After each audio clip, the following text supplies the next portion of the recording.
All right, Okay. chapter 16, bread from heaven. This will be about manna. And they took their journey from Elim, and all the congregation of the children of Israel came unto the wilderness of Sin, which is between Elim and Sinai, on the 15th day of the second month after the departing out of the land of Egypt. So just to recall, the 14th was the Passover. They killed the lamb on the 14th, and they prepared it to eat that evening, which would really be the 15th. And they've come out, if not during the night, during the day, they've come out of Egypt. And I guess they're supposed to go 3 days into the wilderness. And maybe this has taken them, back to when they first came out, because I thought it said they were already 3 days out. Let's go back and look.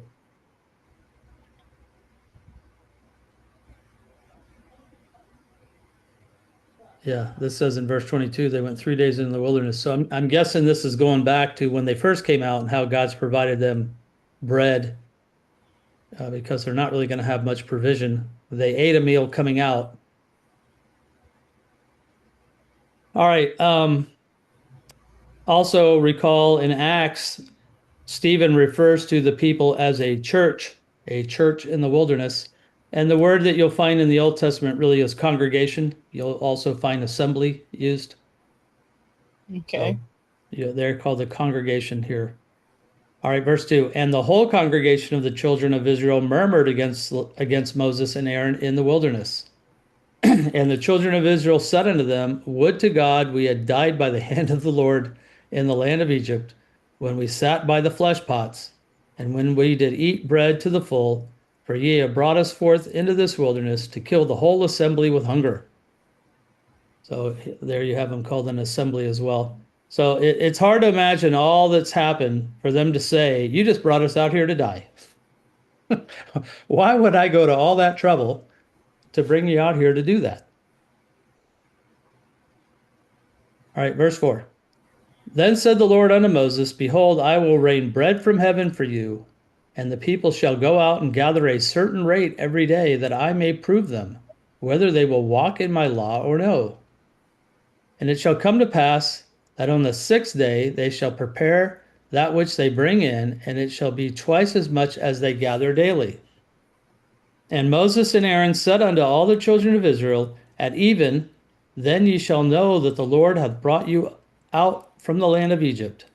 And in the morning, then shall ye see the glory of the Lord. For he that heareth your murmurings against the Lord, and what are we that ye murmur against us? Verse 8. And Moses said, This shall be when the Lord shall give you in the evening flesh to eat, and in the morning bread to the full. For that the Lord heareth your murmurings which ye murmur against him. And what are we? Your murmurings are not against us, but against the Lord. I'll just say Moses and Aaron are the visible ones they can complain to.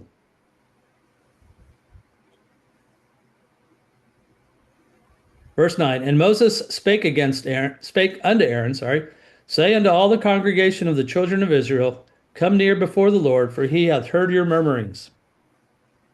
And it came to pass, as Aaron spake unto the whole congregation of the children of Israel, that they looked toward the wilderness, and behold, the glory of the Lord appeared in the cloud. So I'm curious what that really means, because later on we're going to read that Moses asked to see the glory of the Lord, and he's shielded from seeing him and seeing what that glory is. But here it says the glory of the Lord appeared in the cloud. So one of those things you got to go off and study further, and I haven't done that fully.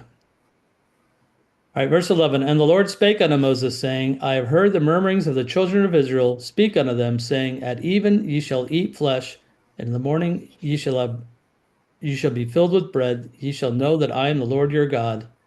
And it came to pass that at even the quails came up and covered the camp, and in the morning dew lay round about the host. And when the dew that lay was gone up, behold, upon the face of the wilderness there lay a small round thing, as small as the hoarfrost on the ground. I'm going to say that hoarfrost probably is what we think of as snow. Verse 15. And when the children of Israel saw it, they said one to another, It is manna. for they wist not what it was. And Moses said unto them, This is the bread which the Lord hath given you to eat. So if we just go look at what manna means,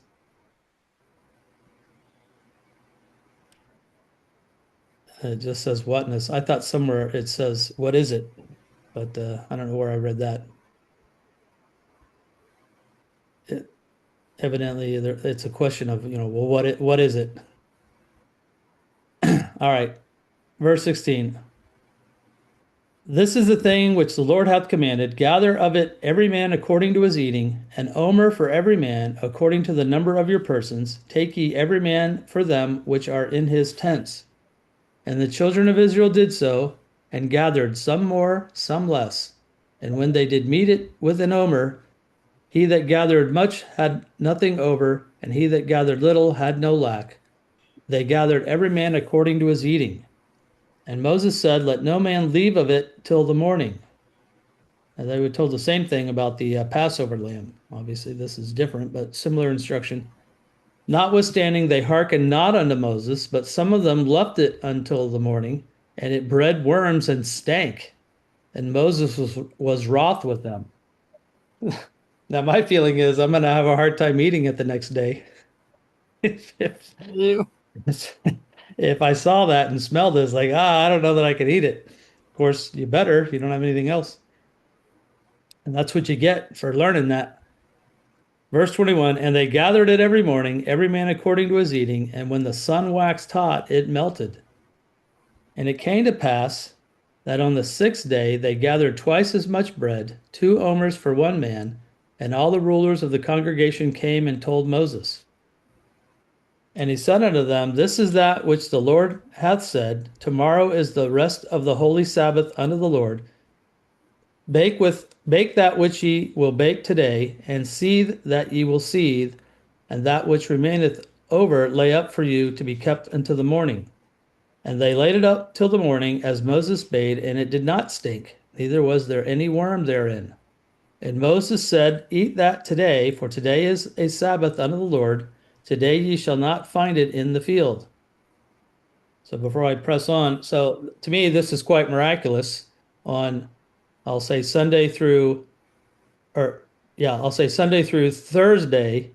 If you leave it till the next day, it stinks and has worms. But on Friday, which you need to do, you leave some and it's fine the next day. So that's going to be quite miraculous. You got 2 different behaviors based upon the day of the week, and obviously God's controlling that. Verse 26, 6 days ye shall gather it, but on the 7th day, which is the Sabbath, in it there shall be none. And it came to pass that there went out some people on the 7th day for to gather, and they found none. And I'll say that's miraculous too. Nothing's falling to the ground on that day. And the Lord said unto Moses, How long refuse ye to keep my commandments and my laws? See, for that the Lord hath given you the Sabbath, therefore he giveth you on the 6th day the bread of 2 days. Abide ye every man in his place, let no man go out of his place on the 7th day. So the people rested on the 7th day. And the house of Israel called the name thereof manna. It was like coriander seed, white, and the taste of it was like wafers made with honey. So who knows what else this is called in the scripture?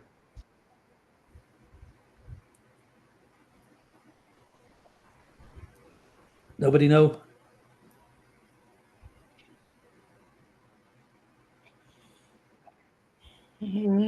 Not right offhand. All right, Psalm 78, verse 25. Man did eat angels' food. He sent them meat to the full. Now, when it says meat, meat doesn't mean necessarily flesh. It just means something that you can eat. So, verse 24 in Psalm 78, and he rained down manna upon them to eat, and had given them of the corn of heaven. Man did eat angels' food, and he sent them meat to the full. So, where does this manna come from? Obviously, it's falling from the sky, but who made it? I'm going to presuppose here, because there's no scripture that says this. I'm going to guess the angels have made this, and God's rained it down. Now, you can just say God made it appear out of nowhere, and okay, that's fine. But this is evidently the thing that angels eat, and it's called corn. I don't mean corn like corn on the cob, but it's something that they grow and they manufacture. People want to say heaven's this place, not that you sit on a cloud and play a harp, but you just sit around and do nothing all the time. Well, no. Evidently, angels have clothes made of some type of linen, which is comes from a plant, and they have food that they grow. Now, how do things grow in heaven and so forth? I don't know, but I try to say heaven isn't completely different from things here on the earth, but obviously it is different in some ways. But you have men there that eat and wear clothes. So I don't know if God has the angels making this and they're dumping it in the clouds and it's falling down. I don't know how it works. God doesn't do a lot of things just by speaking and it happening. He can't do that, but he often has people doing stuff. God is sharing the gospel today by telling us to get up off of our butts and go out and talk. And he does a lot of things in the Old Testament with angels. So anyway, we'll get back to this. So it's called angels' food.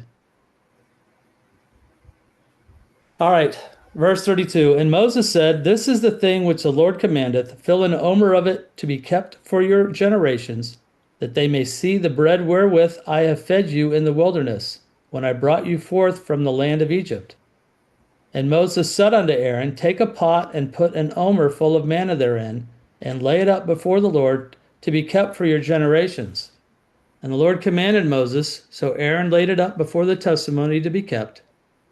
And the children of Israel did eat manna 40 years until they came to a land inhabited. They did eat manna until they came under the borders of the land of Canaan. And then all of a sudden, out of nowhere, now an omer is the 10th part of an ephah. Just kind of put that in there at the end. So they ate manna until they entered into the land. And I don't know if anybody remembers, it's about the time of the book of Joshua that it says they ate of the old, increase of the land. They ate what was in the land already. God says, I don't need to feed you anymore. There's food there.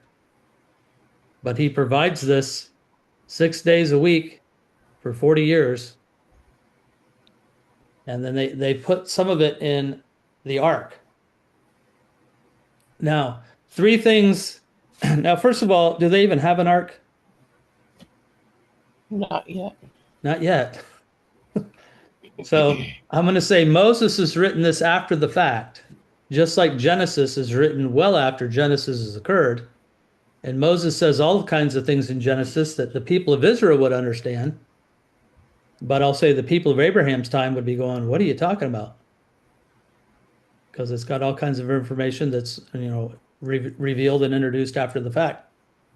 So they don't even have an Ark of the Testimony yet, but it's going to be put in the Ark of the Testimony. So there are three things that end up getting put in there. What are they? 10 Commandments. Yes. The two tablets, I'll say. The manna. Yeah. And what's the other? God. It's been a while. So Aaron's rod ends up getting put in there. That's right. There's going to be this little challenge of who's in charge. And God's going to say, I picked Aaron, not you. And so Aaron's rod is going to bud almonds. And it's going to get put in there. Not sure if I can find it. But Hebrews, I think it's Hebrews that says there's only one thing. Let me see if I can find it here real quick. If I can't find it real quick. Oh, no. Hebrews does mention it, but if you go back in the time of Kings, there's only one thing in it. So Hebrews says, which had the golden censer, and this is Hebrews 9:4, which had the golden censer and the ark of the covenant overlaid round about with gold, wherein was the golden pot that had manna, and Aaron's rod that budded, and the tables of the covenant.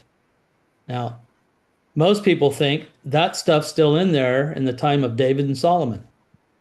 But it's sometime, I'll say in Kings or Chronicles, that it says the only thing in the ark is the tables of the covenant.